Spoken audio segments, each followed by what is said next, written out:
The negotiations between Ukraine and Russia in Istanbul could possibly pave the way for a meeting between the Russian President Vladimir Putin and his Ukrainian counterpart Volodymyr Zelensky. A Ukrainian negotiator has now said that a meeting between the two leaders is possible after the Istanbul talks. Several countries since the beginning of Russia's invasion of Ukraine have called for a direct dialogue between the two presidents.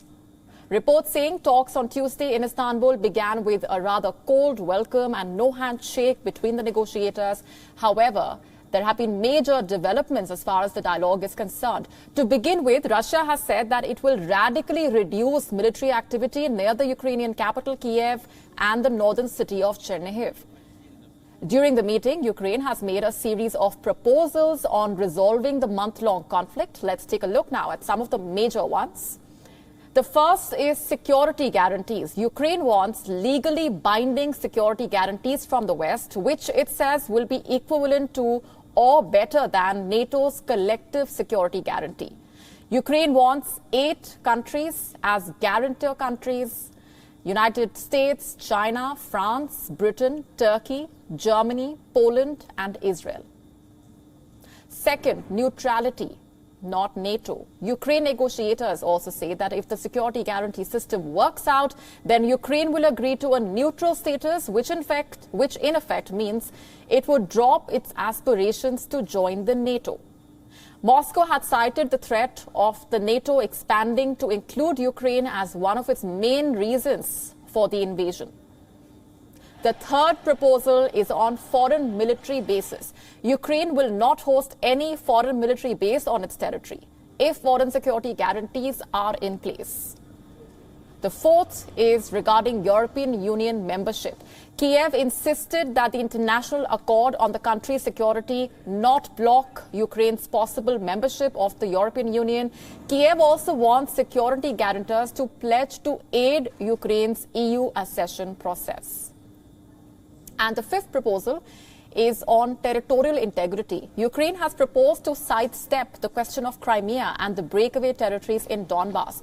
Ukraine says for security guarantees to quickly come into force, the accord would temporarily exclude these areas. For Crimea, which Russia invaded and then annexed in 2014, Kyiv proposes talks over 15 years to resolve its status. Talks between the two sides, considered to be a crucial step towards a ceasefire, will be resuming next week. Videos from inside the palace in Istanbul, where the talks are taking place, showed Russian billionaire Roman Abramovich also in attendance, though it was not immediately clear in what role. His attendance coming in just a day after media reports emerged over suspected poisoning of Abramovich and Ukrainian peace negotiators in Kyiv earlier this month.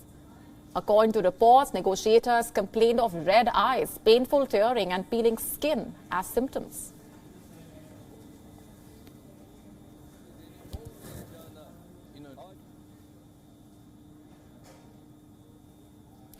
With us on the broadcast this minute is a political expert and director of the Ukraine Institute of Politics, Ruslan Bortnik. Thanks very much for being here with us.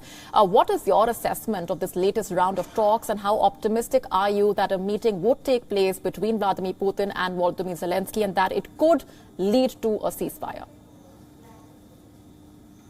Hello, friends. I think today Ukraine made a good step on the way of peace negotiation.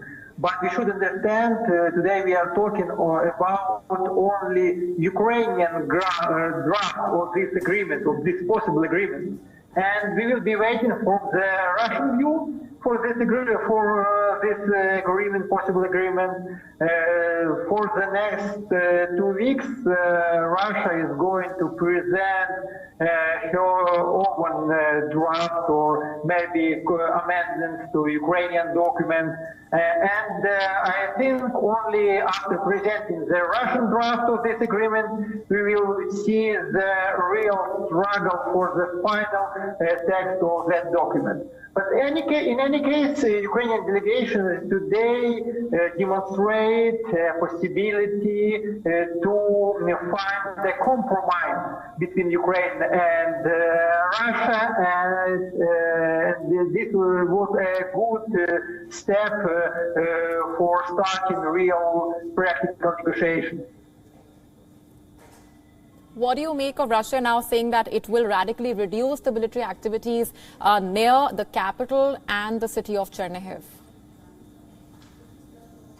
I don't think that it is important. I think we should don't oversight this statement, because Russia is not doing such high activities near Kyiv more than a week. Moreover, Ukrainian Ministry of Defense said that Russian troops from Kyiv is moving to the Donbas, to the east of Ukraine, where is the main Russian military goal to capture the last party of Donetsk and Lugansk regions of Ukraine, and to take the Mariupol. So I think this statement about the ceasefire near the Kyiv, it's like a game when the Russia trying to use their military goals in diplomatic way, and trying to sell their wish to move the troops, try to sell to Ukraine like a good step. Right. Volodymyr Zelensky has been significantly scaling down his demands, also suggesting that he's ready for a compromise on Donbas. Why do you think that is? Oh, it's very important question, because I think today Ukraine strategically lose situation, because our position, our high position, our standpoint position was presented in public, but we don't know still Russian position, and Russia will adapt her own position to this Ukrainian draft of agreement draft. So I think maybe the international pressure to Zelensky and maybe the military situation pushed Ukrainian president to make this step. We're leaving it there for the moment. Thanks very much for being here with us and sharing those perspectives. WION now available in your country. Download the app now. Get all the news on the move.